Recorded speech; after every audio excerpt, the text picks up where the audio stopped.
renal, conocer las recomendaciones de nutrición en todo paciente con enfermedad renal crónica o una enfermedad renal aguda, en pacientes en diálisis y que hayan sido trasplantados, ¿no? Ya, primero para empezar vamos a ver lo que es el gasto energético total. Principalmente vamos a ver que va a ser una cantidad de energía gastada sobre el promedio en un periodo de 24 horas por un individuo o un grupo de individuos. Y va a estar básicamente, va a tener una ecuación, ¿no? Como podemos observar, que va a ser 1690,232 kilocalorías por día por 1,55. Y el gasto energético total va a ser de 2621,41 kilocalorías por día. Y aquí, como se puede observar en la tabla, se han utilizado coeficientes de actividad ligera en caso de hombres para realizar el cálculo del gasto energético total. Y básicamente también vamos a ver sobre lo que es la tasa metabólica basal.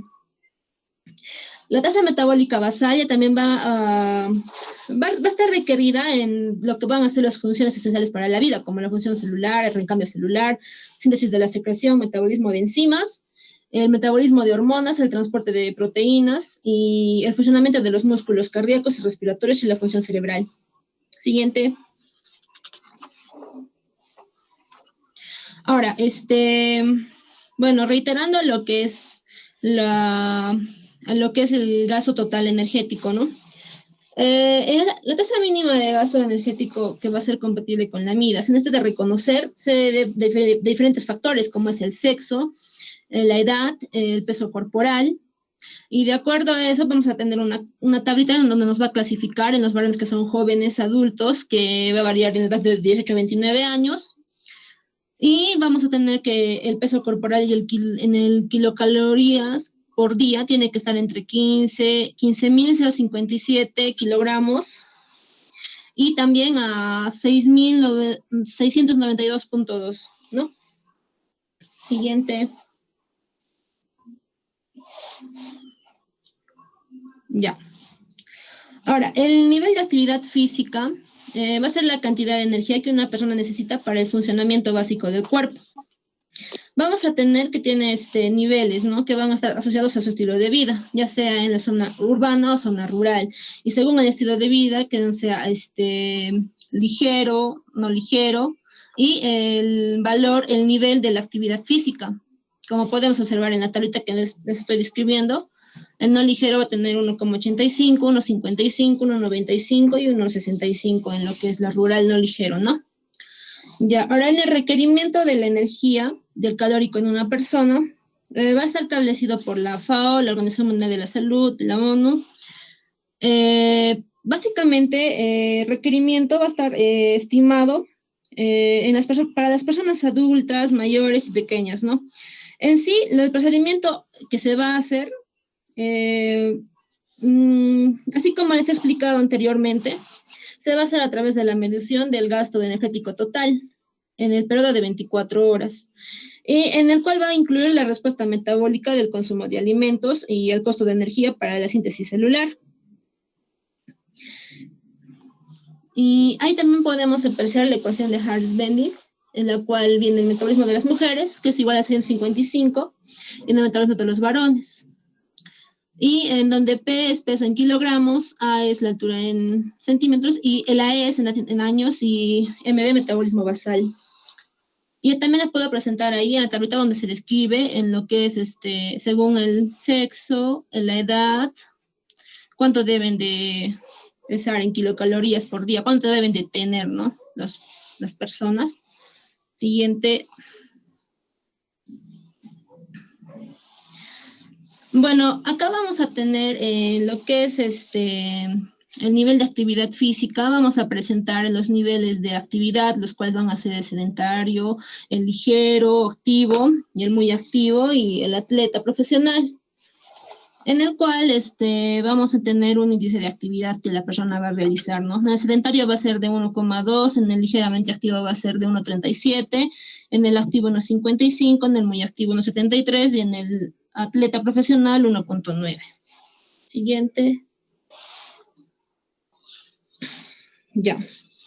Vamos a comenzar. En el requerimiento de una persona sana va a ser requerimiento de energía, se va a hallar así igual a una tasa metabólica basal por el nivel de actividad física según el estilo de vida que tienen. Por ejemplo, en las personas, así podemos hallar su requerimiento calórico en una persona sana. Así podemos, por ejemplo, en una persona que tiene que es de la zona urbana o zona rural, que tiene un metabolismo basal, con un índice de actividad de 1.2, por ejemplo.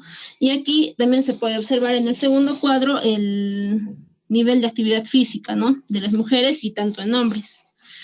Ahora, también vamos a hablar de lo que son los macronutrientes. En la ingesta de proteínas, en el cual nos va a dar un requerimiento medio de 0.6 kilogramos por día.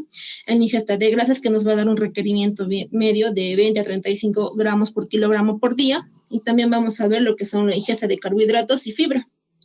Siguiente.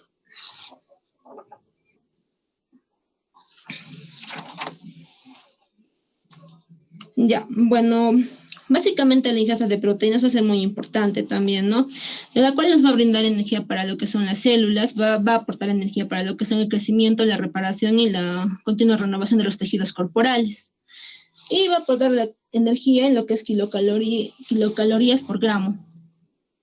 En lo que es la ingesta de grasas, también nos va a ayudar porque gracias a esta vamos a tener una membrana biológica conservada, las hormonas esteroideas que van a aportar también las grasas al mantenimiento de estas y también de las sales biliares. Vamos a tener hay vitaminas liposolubles que son la A, la D, la E y la K y el ácido lipoleico y el alfa-linolénico que juegan un papel especial en ciertas estructuras del sistema nervioso. Debemos tener en cuenta que estas ingestas de estas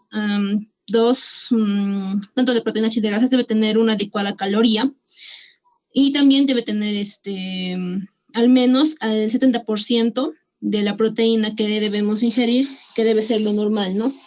La estimación de la descomposición de las proteínas del músculo esquelético debe evitarse para limitar la pérdida de nitrógeno. Entonces, como podemos observar en la tablita, vamos a ver que hay nutrientes y también el total de grasa, los ácidos grasos y el alfa-linolénico, así como les he estado explicando, y la cantidad de energía que va a estar aportando. Por ejemplo, el total de grasas debe ser una cantidad de 20 a 35%. Siguiente. Ya, acá podemos ver otras tablitas donde vamos a ver cuánto de proteína nos dan y cuánto miligramo por kilogramo, ¿no? Por ejemplo, la estudina, la leucina, la lisina, la metionina, cestanina, que también van a aportar energía. Ahora, las grasas y los carbohidratos deben presentar en conjunto más del 90% de requerimiento de ingesta diaria de energía y de 30 a 35 kilocalorías por kilogramo para evitar el gasto de proteínas. Siguiente.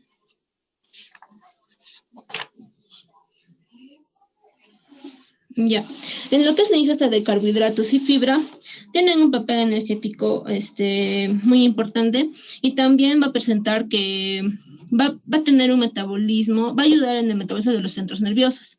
En la forma en la que se van a almacenar va a ser el glucógeno, en el cual va a suministrar aproximadamente la mitad de toda la energía que los músculos de todos los organismos, del tejido de los organismos va a necesitar. Como podemos observar en el nutriente, vamos a ver los datos de carbono, cuánto van a aportar más o menos de un 45 a 60%.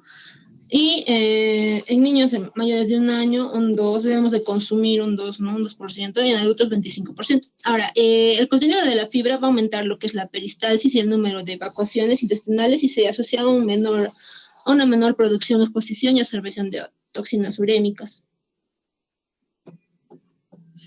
En lo que son los micronutrientes, vamos a presentar que vamos a tener el calcio, el potasio, el magnesio, el hierro, el zinc, el flúor, el manganeso, el cobre, el yodo, el selenio y el selenio. Ya, por lo que va a hacer esto, los micronutrientes no se van a digerir rápidamente, por ende también el consumo de estos puede ser tóxico. El molibdeno, en lo que son las ingestas recomendadas, tiene que ser un 45 microgramos, y ya también como lo estoy prestando en la tablita, ¿no? Ahora, lo que va a representar en los micronutrientes va a ser el 2.8 o 3.5 kilogramos del peso corporal total en el hombre y de 2 a 2.5 kilogramos del peso corporal total de la mujer. Entonces, de estos micronutrientes le van a representar el 50% lo que es el calcio y un 25% lo que es el fósforo. Y el 25% restante van a ser los demás micronutrientes, ¿no? Que van a ser los minerales. Entonces, ya. Siguiente. Acá vamos a aprender lo que son el calcio, el fósforo, el magnesio, el hierro y el yodo y el selenio. En el calcio, básicamente va a ser tienen que estar de 800 a 1000 miligramos por día, en el fósforo 700 miligramos por día, y el magnesio de 300 a 420 miligramos por día, el hierro de 14 miligramos por día, el yodo de 150 microgramos por día, y el selenio también miligramos por día, ¿no? En el calcio, las funciones más importantes que va a tener, pues va a formar una gran parte de lo que son los huesos, y también va a ayudar a prevenir lo que son las enfermedades como la osteoporosis. También van a intervenir en funciones como son la contracción muscular, la secreción de hormonas y también neurotransmisores. Y también van a regularizar la presión arterial y las secreciones lácteas. Se va a encontrar principalmente en lo que son los lácteos. El fósforo ya también va a formar parte de todas las células. Va a ser lo que más importante es, va a componer el material genético, ADN y ARN, y algunos hidratos de carbono. El magnesio también va a participar junto con el calcio en la contracción muscular y en la coagulación de la sangre. Lo que va a ser el hierro participa en lo que es la producción de elementos de la sangre como la hemoglobina, y también forma parte en el proceso de respiración celular y es parte de la integrante de la mioglobina, y también cumple la función de transportar el oxígeno, ¿no? El yodo también va a participar en lo que es va a ayudar a la síntesis de hormonas de la misma, y también va a regular la temperatura corporal, la tasa metabólica y la reproducción y el crecimiento de la producción de células rojas. En el selenio, ya también es uno de los antioxidantes del organismo, que junto con la vitamina E y la enzima glutatión peroxidasa, que interviene en la formación de radicales libres. Siguiente. Ya, ahora lo que vamos a hablar sobre el potasio, sodio, sobre las vitaminas. En el potasio también va a tener una concentración de 3.500 miligramos por día. Va a jugar un papel muy importante en el mantenimiento del balance hidroeléctrico y la integridad celular, en la transmisión nerviosa y con la contracción celular. En el sodio también, las conversiones para transformar el sodio en la sal van a ser muy sencillas, ya que el sodio tiene aproximadamente un 40% de sodio. Ahora, las vitaminas en las que vamos a diferenciar las liposolubles de las hidrosolubles, ¿no? La vitamina y la cantidad diaria recomendada tienen que ser casi similares a las de los minerales. Entonces, siguiente.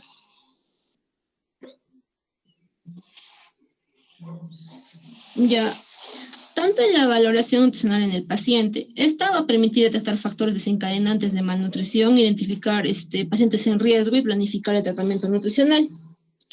Vamos a tener dos. Las recomendaciones actuales se sugiere monitorizar el estado nutricional de 1 a 3 meses con una tasa de filtración glomerular menor a 30 mililitros por minuto. En pacientes incidentes en diálisis con una edad menor a 50 años, que propone evaluar el estado nutricional cada 6 a 12 meses.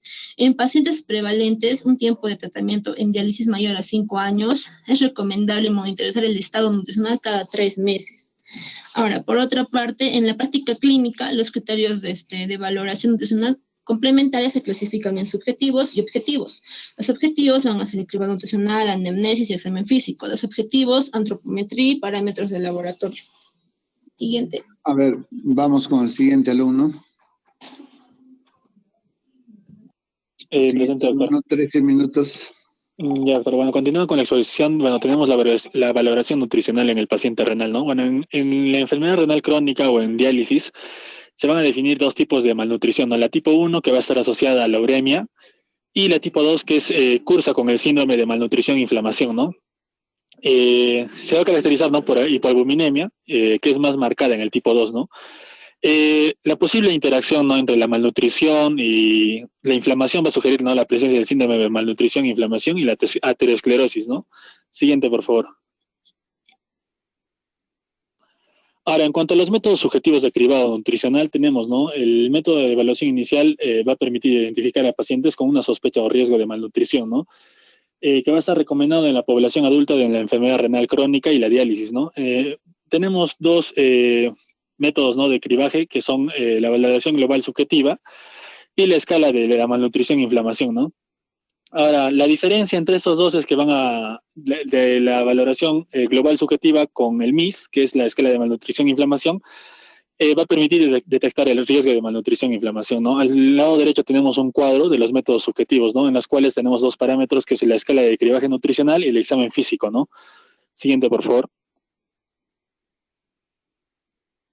Ahora, en cuanto a los métodos objetivos de antropometría, esto va a permitirnos la estimación de las medidas del peso corporal, pliegues cutáneos y la circunferencia muscular del brazo, ¿no? Y va a permitir longitudinalmente obtener una información valiosa de la evaluación clínica, ¿no? Entonces, el peso corporal a utilizar es el peso en seco del paciente, ¿no?, que va a estar libre de ascitis o edema, ¿no?, o postdiálisis, ¿no?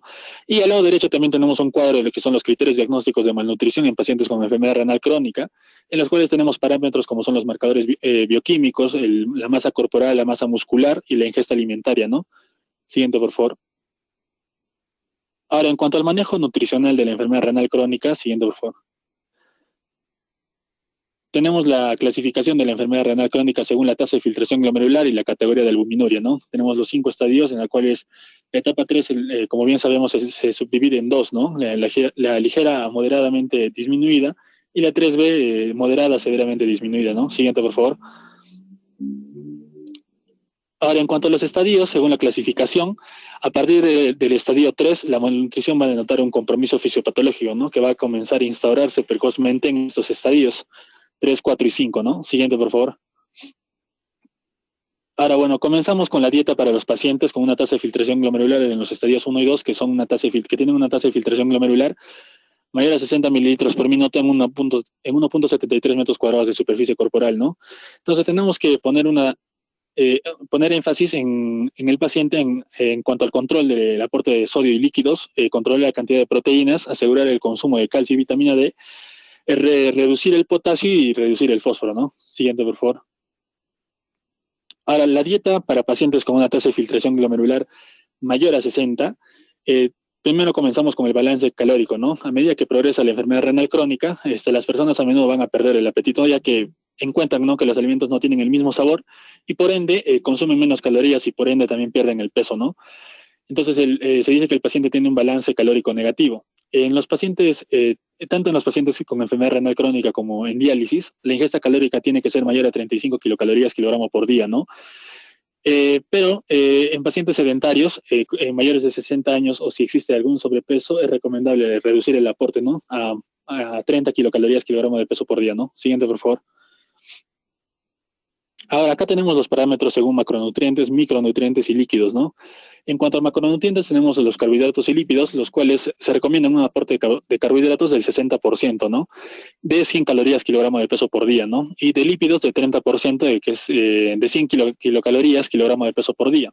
En cuanto a las proteínas, si la función renal es mayor al 50% con una filtración glomerular de mayor a 70 mililitros por minuto, se va a aconsejar un aporte, ¿no?, de 0,8 a 1 gramo kilogramo de peso por día de proteínas de alto valor biológico, ¿no?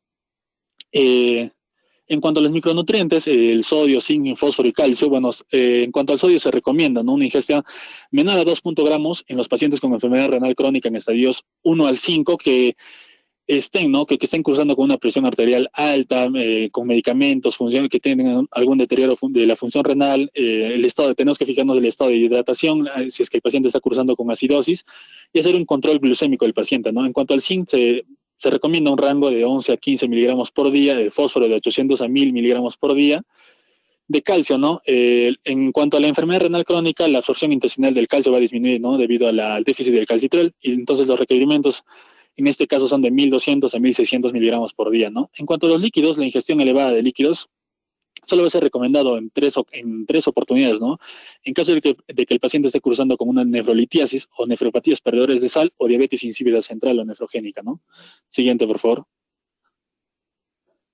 Ahora, en cuanto a la dieta para pacientes con una tasa de filtración glomerular menor a 60 mililitros por minuto en 1.73 metros cuadrados de superficie corporal, que en los cuales encontramos, ¿no?, en los estadios 3, 4 y 5. Siguiente, por favor. Tenemos que la ingesta de proteínas, bueno, la restricción proteica siempre ha prevalecido durante décadas, ¿no? Y ha sido la piedra angular para el tratamiento cuando no existía la diálisis. Pero ahora actualmente con la progresión de la insuficiencia renal que provoca, ¿no?, que se acumulen los productos nitrogenados, como son los fosfatos, sulfatos y ácidos orgánicos, provoca que haya, ¿no?, una pérdida de la función renal, ¿no? Entonces la OMS determina que la ingesta proteica mínima para mantener un balance proteico es de 0,6 gramos kilogramo de peso por día, ¿no? Entonces las recomendaciones de ingesta proteica en la población en general es de 0,6 a 0,8, ¿no? Ya que menor a esta ingesta aumenta el riesgo de mortalidad en los pacientes, ¿no? Y una dieta de 0,8 a 0,9 del peso ideal por día resulta, ¿no?, una propuesta razonable para los pacientes con enfermedad renal crónica, ¿no? Pero en caso de que la dieta que excede de 1.5 kilogramo de peso, se ha dado a conocer, ¿no?, que puede causar la hiperfiltración glomerular y la expresión de genes proinflamatorios que son factores de riesgo conocidos para la enfermedad renal, ¿no? Siguiente, por favor. Ahora, en un estudio que se ha hecho en el Journal Medic, se hizo la pregunta, ¿no?, en este estudio de por qué la cantidad y el tipo de ingesta de proteínas influyen en el riesgo de la enfermedad renal crónica, ¿no?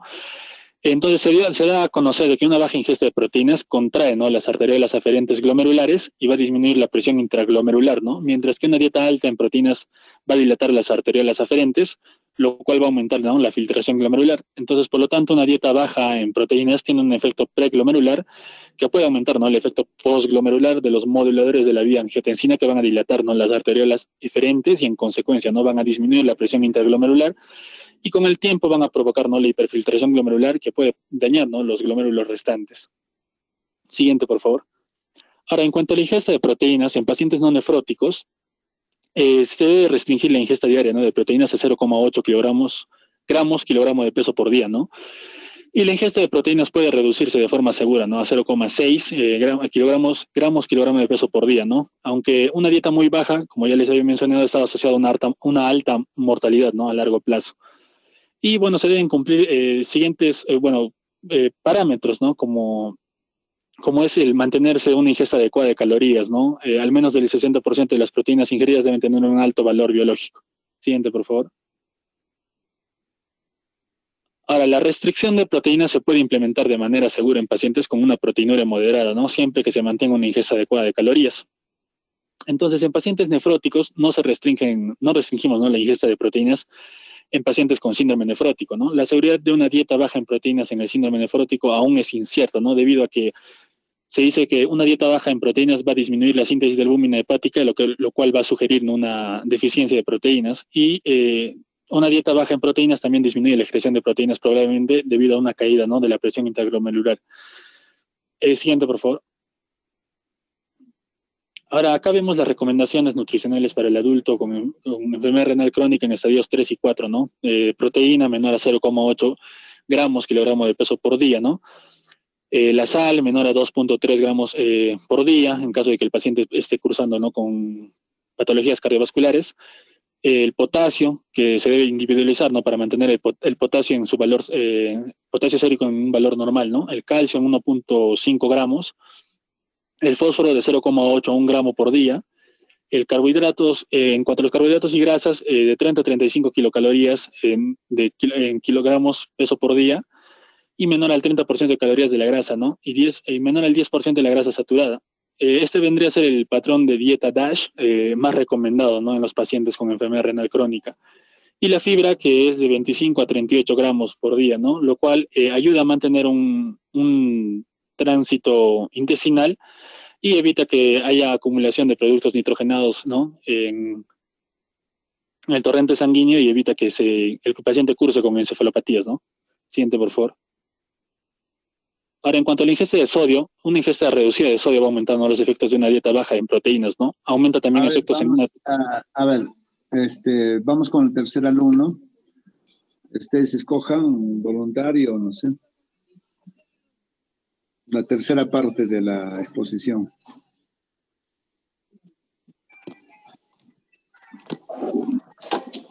Doctor, nos falta como 30 diapositivas todavía, ¿continúo? Pero se les ha manifestado a ustedes que la exposición es 40 minutos. Ustedes tienen que ver qué partes, qué diapositivas son las más importantes para poder, Bueno, entonces,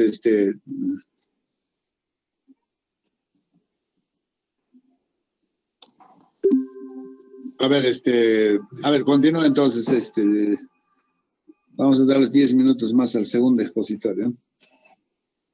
Ya, continúa.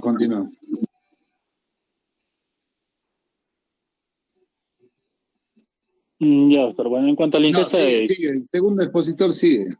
Ya está bien, doctor. En cuanto a la ingesta de calcio, bueno, los requerimientos de calcio en un adulto sano se han establecido entre 800 a 1000 miligramos por día, ¿no?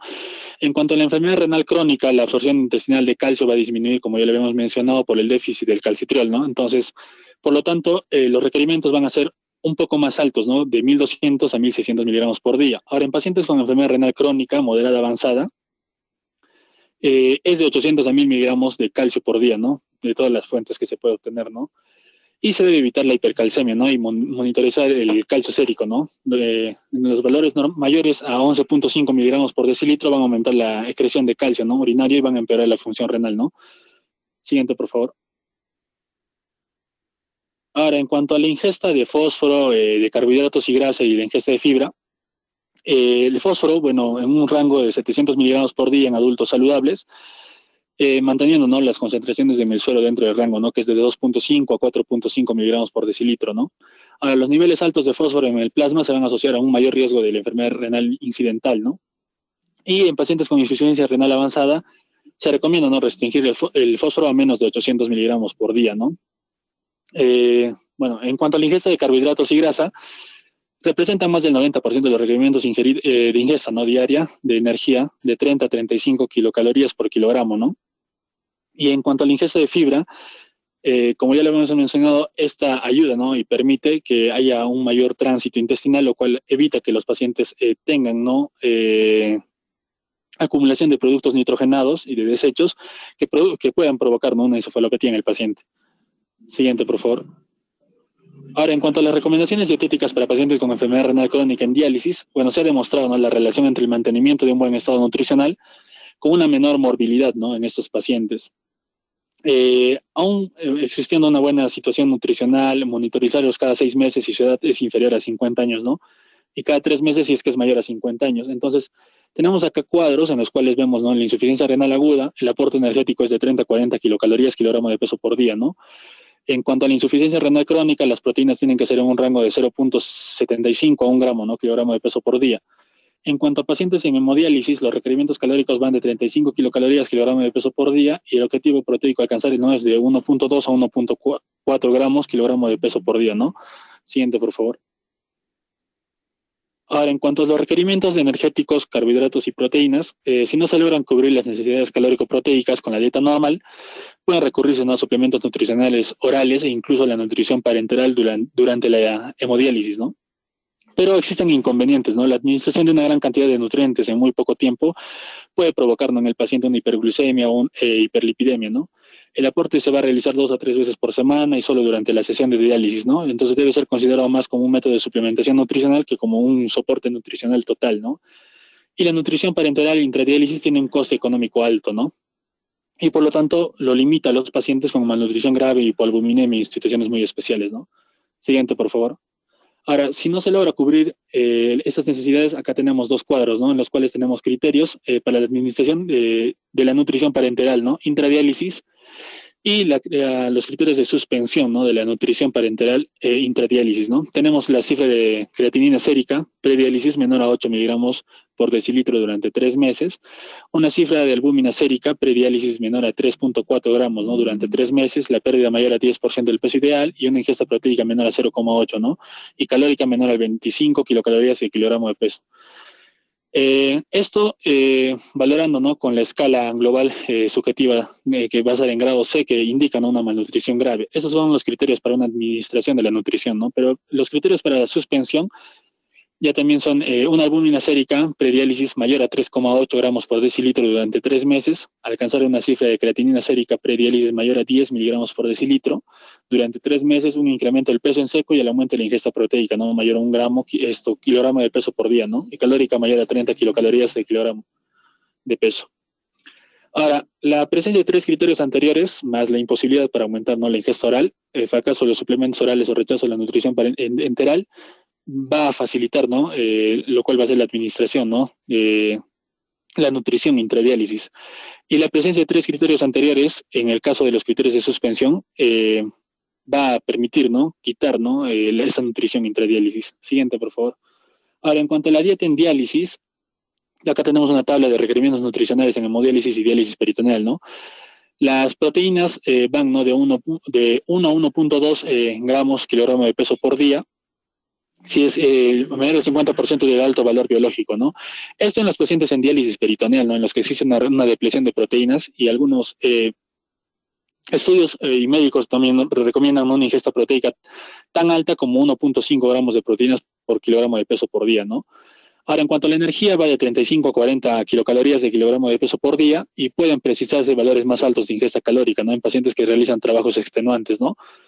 Ahora, el porcentaje de hidratos de carbono va de un 50 a un 60% de la ingesta en la dieta, que debe ser de hidratos de carbono, ¿no? Y de lípidos, el objetivo terapéutico es conseguir, ¿no?, valores de colesterol ligado a lipoproteínas de baja densidad, ¿no? LDL menor a 100, ¿no?, miligramos por decilitro, y valores de triglicéridos en ayunas menor a 500 miligramos por decilitro, ¿no? Siguiente, por favor.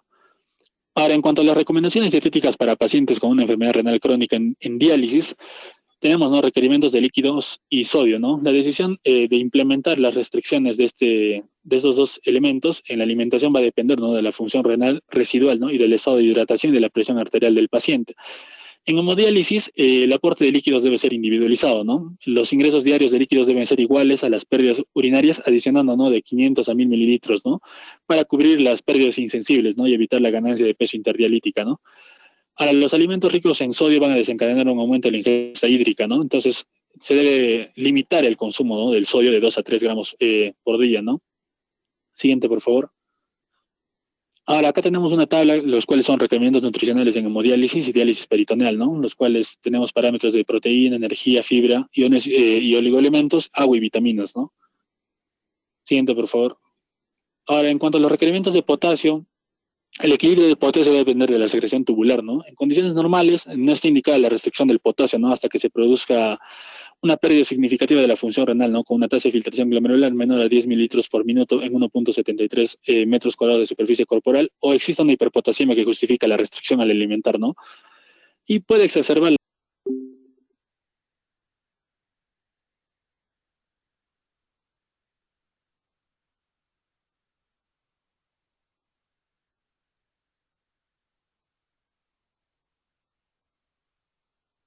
y bueno, es posible reducir la cantidad de potasio en verduras, hortalizas, legumbres, ¿no? Y cambiar hasta 2 veces la cocción del agua, ¿no?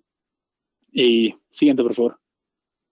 Ahora, bueno, acá tenemos alimentos ricos en potasio según la cantidad de gramos que contenga, ¿no? Siguiente, por favor. En cuanto a los requerimientos de calcio y fósforo, la absorción intestinal de calcio comienza a disminuir en estadios 3, 4 y 5, ¿no? Como ya lo hemos mencionado, por el déficit del calcitriol, ¿no? Entonces, el aporte total del calcio elemental en la enfermedad renal crónica y en diálisis, en hemodiálisis, va a ser procedente de la ingesta alimentaria, ¿no? Suplementos de calcio, los quelantes de fósforo de base cálcica, ¿no?, que no deben exceder de los 2000 miligramos por día, ¿no?